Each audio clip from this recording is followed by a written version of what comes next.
Padma Bhushan SL. Bhyrappa ಹಿರಿಯ ಸಾಹಿತಿ. ಇವರು ಕರ್ನಾಟಕ ಕಂಡಂಥ ದೇಶ ಕಂಡಂತೆ ಅಂತ ಹೇಳ್ಬೋದು. ಒಬ್ಬ ಹಿರಿಯ ಸಾಹಿತಿ ಅಷ್ಟೇ ಅಲ್ಲ, ಒಬ್ಬ ಶ್ರೇಷ್ಠ ಕಾದಂಬರಿಕಾರ. ಸುಮಾರು 25 ಕಾದಂಬರಿಗಳನ್ನು ಅವರು ಬರೆದಿದ್ದಾರೆ. ಅವರು ಹಳ್ಳಿನಲ್ಲಿ ಹುಟ್ಟಿದದು, ಎಂಥ ಊರದು, ಸಂತೆ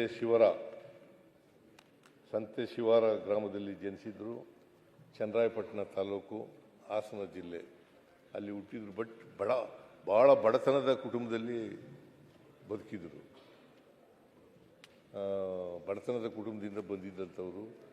ಆದರೂ ಕೂಡ ಕನ್ನಡದಲ್ಲಿ MA ಮಾಡಿದರು.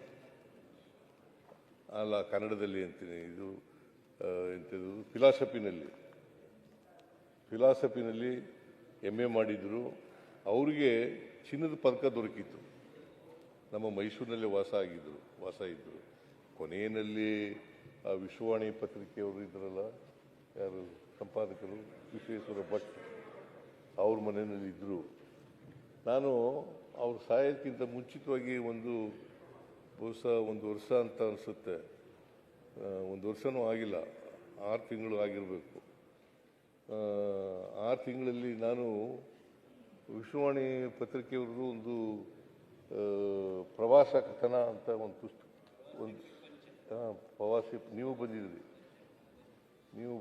ಆಗ ಬಂದಿದ್ರು ಅವರು, ಭೈರಪ್ಪನವ್ರು ಬಂದಿದ್ರು. ಸೊ ಅವತ್ತು ಆರೋಗ್ಯವಾಗಿ ಇದ್ದರು. ಬಟ್ ವಯಸ್ಸಾಗಿತ್ತು, 94 ವರ್ಷ ವಯಸ್ಸಾಗಿತ್ತು. ಬಟ್ ಕಿವಿ ಅಷ್ಟೊಂದು ಕೇಳಿಸ್ತಾ ಇರಲಿಲ್ಲ. ಬಟ್ ಇನ್ನು ಬಾಕಿಯೆಲ್ಲ ಮೆಂಟಲ್ ಫ್ಯಾಕಲ್ಟಿ ಎಲ್ಲ ಭಾಳ ಚೆನ್ನಾಗಿತ್ತು. ಅಂಥವರು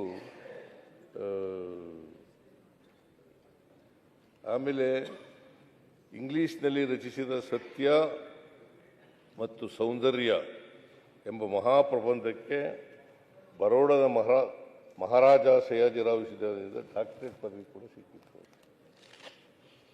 ಸತ್ಯ ಮತ್ತು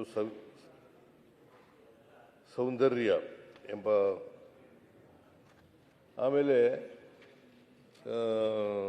ಅಖಿಲ ಭಾರತ ಕನ್ನಡ ಸಾಹಿತ್ಯ ಸಮ್ಮೇಳನದ 67ನೇ ಅಧ್ಯಕ್ಷರಾಗಿದ್ದರು.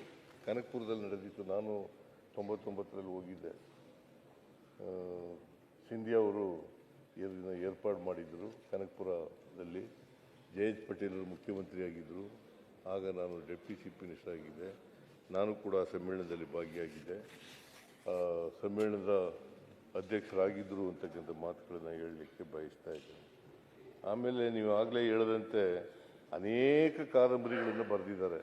ಬಹಳ ಜನಪ್ರಿಯವಾದಂಥ ಕಾದಂಬರಿಗಳು. ಅವ್ರ ಕಾದಂಬರಿಗಳು ಇಂಗ್ಲೀಷ್ ಭಾಷೆಗೆ ತರ್ಜುಮೆ ಆಗಿದ್ದಾವೆ. ಅಷ್ಟೇ ಅಲ್ಲ, ಬೇರೆ ಭಾಷೆಗಳಿಗೂ ಕೂಡ ತರ್ಜುಮೆ ಆಗಿದ್ದಾವೆ.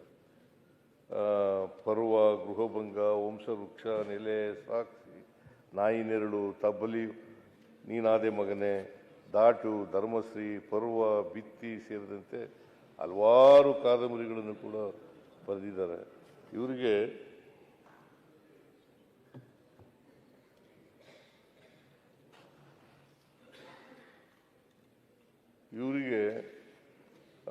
ಪರ್ವ ಕಾದಂಬರಿ ಇದೆಯಲ್ಲ, ಅದು ಬಹಳ ಜನಪ್ರಿಯವಾದಂಥ ಕಾದಂಬರಿ. ನಾನು ಕೆಲವು ಮಾತ್ರ ಓದಿದ್ದೀನಿ, ಎಲ್ಲನೂ ಓದೋಕ್ಕಾಗಿಲ್ಲ. ಅವರ ಕಾದಂಬರಿಗಳನ್ನೆಲ್ಲ ಓದೋಕ್ಕಾಗಿಲ್ಲ, ಕೆಲವು ಮಾತ್ರ ಓದಿದ್ದೀನಿ.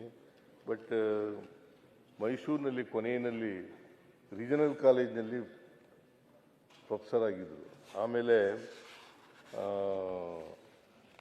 ಬೇರೆ ಬೇರೆ ಕಡೆಯೂ ಕೂಡ ಪ್ರೊಫೆಸರ್ ಆಗಿ ಕೆಲಸ ಮಾಡಿದರು. NCERT ಅದರಲ್ಲೂ ಕೂಡ ಇದ್ದರು ಅಂತಕ್ಕಂಥ ಮಾತುಗಳನ್ನು ಹೇಳಲಿಕ್ಕೆ ಬಯಸ್ತಾ ಇದ್ದೇನೆ. ಕೊನೆಗೆ ಅಂತಿಮವಾಗಿ ರೀಜನಲ್ ಕಾಲೇಜು ಮೈಸೂರಿನಲ್ಲಿ ಸೆಟ್ಲ್ ಆಗಿದ್ದರು. ಅವರು ಅಲ್ಲಿ ಲೆಕ್ಚರರ್ ಆಗಿ, ಪ್ರೊಫೆಸರ್ ಆಗಿ ಕೆಲಸ ಮಾಡ್ಕೊಂಡಿದ್ದರು. ಆಮೇಲೆ ಪದ್ಮಶ್ರೀ,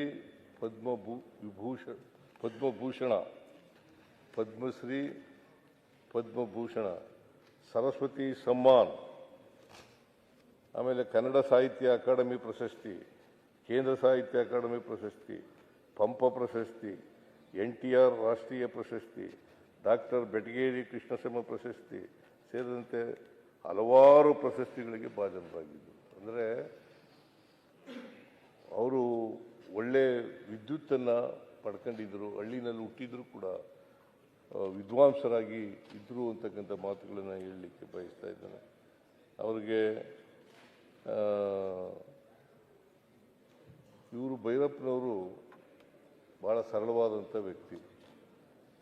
ಅವರಿಗೆ ಯಾಕಂತಂದ್ರೆ ಐಡಿಯಾಲಜಿಕಲಿ ನಮಗೆಲ್ಲ ಡಿಫ್ರೆನ್ಸ್ ಇದ್ದರೂ ಕೂಡ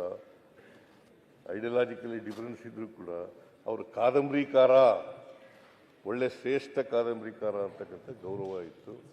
ಹಾಗಾಗಿ ನಾನು ಅವರು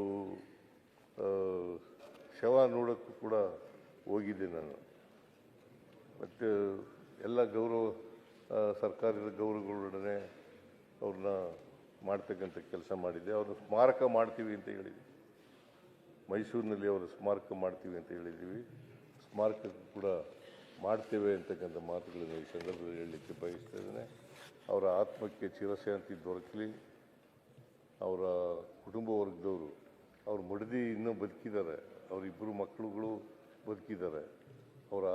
ಅವರಿಗೆ ಅವರ ಸಾವಿನ ದುಃಖವನ್ನು ಭರಿಸ್ತಕ್ಕಂಥ ಶಕ್ತಿ ಕೊಡಲಿ, ಅವರ ಅಭಿಮಾನಿಗಳಿಗೆ ಶಕ್ತಿ ಕೊಡಲಿ ಅಂತೇಳಿ ಪ್ರಾರ್ಥನೆಯನ್ನು ಮಾಡಲಿಕ್ಕೆ ಬಯಸ್ತಾ ಇದ್ದೇನೆ.